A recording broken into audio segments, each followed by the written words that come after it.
Hola, ¿qué tal, mis queridos alumnos? Les habla el profesor Giovanni Chicaya Choque, docente del área de razonamiento verbal. El día de hoy, queridos alumnos, vamos a desarrollar un tema importante en el área de razonamiento verbal. Vamos a conocer cómo es que nace nuestra lengua o idioma. Que la mayoría de personas le dice, profe, yo hablo castellano. Alguna persona le dice, profesor, yo hablo español. Y hoy te voy a explicar, ¿ya? Sígueme por acá, hijo, vamos a desarrollar. Ojo, estamos desarrollando el área de razonamiento verbal, no se olviden. ¿Qué tema vamos a desarrollar? Hijo, aquí está. El tema a desarrollar es el origen y la evolución del castellano. Y les preguntaba, justo nos quedamos en esta partecita, profe, ¿se le dice castellano o se le dice yo hablo español? Y vamos a explicar. Fácil, chicos. Se le dice castellano porque le debe su origen a un orden netamente geográfico. ¿Qué quiere decir esto? Es que el castellano, chicos, lleva ese nombre porque nace en una provincia llamada Castilla. ¿Dónde queda esa provincia? En España. Entonces se le dice castellano de acuerdo a un orden geográfico, no te olvides. Y profesor, ¿por qué se le dice español? Es que esa provincia queda en España. Además que la entidad, la institución que rige nuestra lengua o idioma lleva ese nombre. ¿Qué se le dice? RAE, Real Academia Española de la Lengua, o la RAE como la conoces. Entonces, chicos, con ustedes el tema, el origen y la evolución del castellano en el área de razonamiento verbal. Sígueme por acá, hijo. Simple, hijo, tenemos que hacer una reseña histórica para ver cuándo y dónde aparece el castellano. Para eso tenemos que remontarnos más o menos a el siglo V al siglo IV, ojo, antes de Cristo, no te olvides, del siglo V al siglo IV antes de Cristo. ¿Por qué, profesor? Hablemos ahí. ¿Qué pasa en el siglo V y en el siglo IV antes de Cristo? Hijos, acá ponemos, profe, la península, ojo, la península, y es la península ibérica, ¿ya? La península ibérica en ese entonces es invadida. La historia, hijos, nos va a dar a conocer que ese lugar, o sea, la península ibérica, es un lugar constantemente invadido, ¿ya? A través de la historia. En el siglo V al siglo IV antes de Cristo, la península ibérica es invadida por varias tribus, entre ellas algunas tribus bárbaras. Por ejemplo, los que ocupan la península ibérica en ese tiempo están los griegos, los fenicios, los cartagineses, los turdetanos, los celtas, los mismos íberos. Entonces, ¿qué encontramos acá? ¿Aparece el castellano? No, señores. Acá encontramos lenguas completamente primitivas. Lenguas como qué, profesor, y ahí vamos a poner, por ejemplo, profesor, ahí encuentro el celta. Ahí encuentro el íbero, ¿ya? Ahí también encuentro, profesor, ¿cuál? El vasco, o en ese entonces conocido como vascuense. Profe, también ahí encuentro el éuscaro, que se escribe euskera. Entonces, ¿cuáles son, profesor, las lenguas primitivas? Ahí, entre las que existen en ese entonces en la península ibérica, sobresale el celta, el íbero, el vascuense y el euskera, también conocido como éuscaro. De todas estas lenguas primitivas, hay una que ha llegado a nuestros tiempos, que está viva y la hemos logrado conocer. ¿Cuál es, profesor? Y tú vas a poner ahí, profe, esa lengua se denomina euskera. Esta es la única lengua viva de todas estas lenguas primitivas que se desarrollan en la península ibérica. Ojo, ¿ya? Entonces, ahí, profesor, ¿aparece el castellano? No, solamente tenemos lenguas primitivas, ¿listo? Luego nos remontamos, profesor, al siglo III antes de Cristo. Profe, ¿qué pasa en el siglo III antes de Cristo? Ajá, y tú recuerdas, hijo. En el siglo III antes de Cristo se da ¿qué cosa? La dominación romana. Profe, acá se da la dominación, ¿ya? Y profesor, es la dominación romana. ¿Qué quiere decir esto? A estas tribus bárbaras van a invadir ¿quién? Los romanos. Los romanos llegan a las tierras de la península ibérica, atraídos ¿por quién? Por los cartagineses. Y no te olvides, hijo, entre los cartagineses y los romanos es que le van a colocar el nombre a la península ibérica. Profe, ¿cuál es ese nombre que le colocan? Y tú recuerdas. En clases hemos mencionado, el nombre es Hispania. Es Hispania, ¿ya? Entre los romanos y los cartagineses colocan el nombre a la península ibérica. ¿Cuál es? Hispania. Listo. ¿Por qué, profesor? Y tú recuerdas, es que cuando los romanos llegan a estas tierras de la península ibérica, avistan varios conejos, diferentes razas de conejos. Entonces, profesor, ¿qué significa Hispania? Hispania significa tierra de conejos, no te olvides. Impuesta, ya la ley romana, pues se imponen ante todas estas tribus, imponen sus culturas, imponen sus tradiciones, su religión, entre ellos, hijo, recuerda que su lengua. Y recuerdas, profe, ¿qué lengua tenían los romanos en ese entonces? Ah, la lengua más culta. ¿Cuál es? Profe, esa lengua se llama latín. Ah, y tú recuerdas. ¿Cuántas clases de latín teníamos? Sígueme por acá, hijo. Habían dos clases de latín. ¿Cuáles son?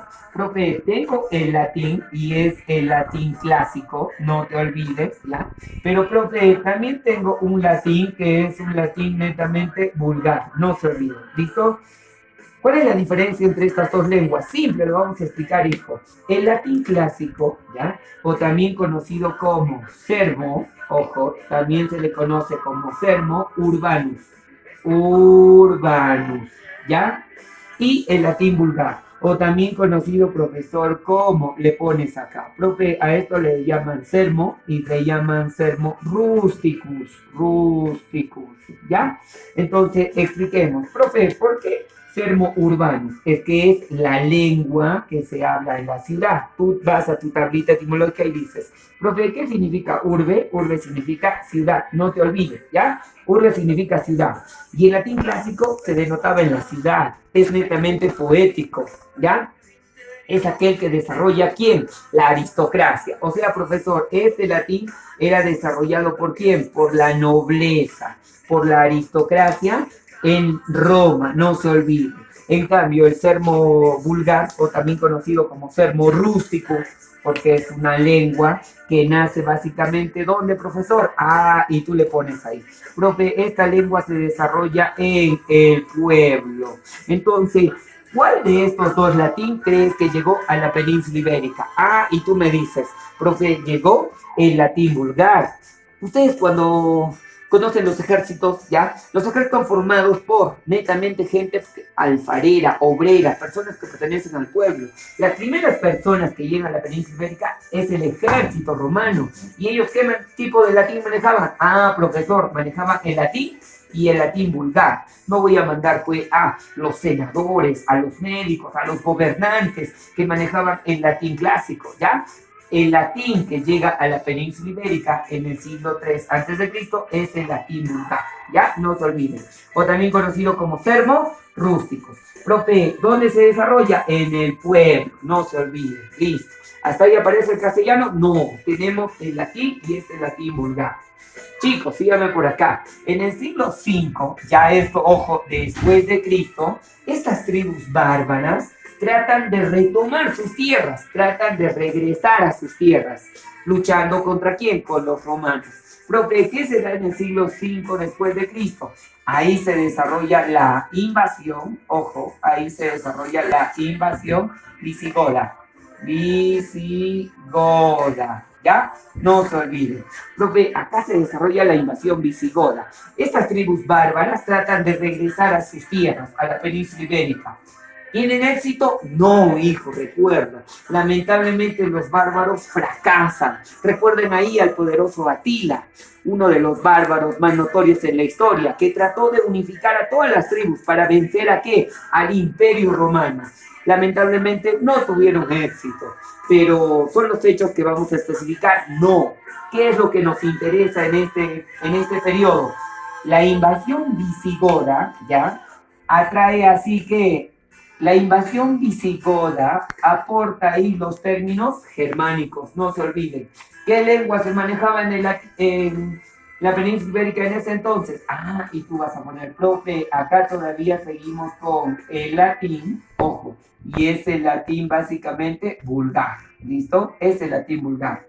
Entonces, profe, ¿qué contrae la invasión visigoda? El aporte, profe, acá la invasión visigoda aporta básicamente ¿qué? Lenguas germánicas. Acá atrae lenguas y son lenguas netamente germánicas, ¿ya? Lenguas bárbaras. Entonces, ¿qué pasa, profesor? En el proceso de esta, ¿ya? En el proceso de esta invasión entre el latín vulgar y las lenguas barbáricas, surge un dialecto. Ah, y ustedes dirán, profe, ¿qué significa la palabra dialecto? Dialecto es variación, es alteración, es cambio, no te olvides. Entonces, del latín vulgar va a sufrir una variación con el diferente manejo de las tribus y otras lenguas y el aporte de las lenguas germánicas. Profe, ¿y de ese dialecto qué nace? Ah, señores, de aquí nace el latín y tenemos el latín español. Ya está, el latín español. Luego nos remontamos al siglo VIII después de Cristo. Profe, ¿otra vez es invadida la península ibérica? Sí, hijo, no te olvides.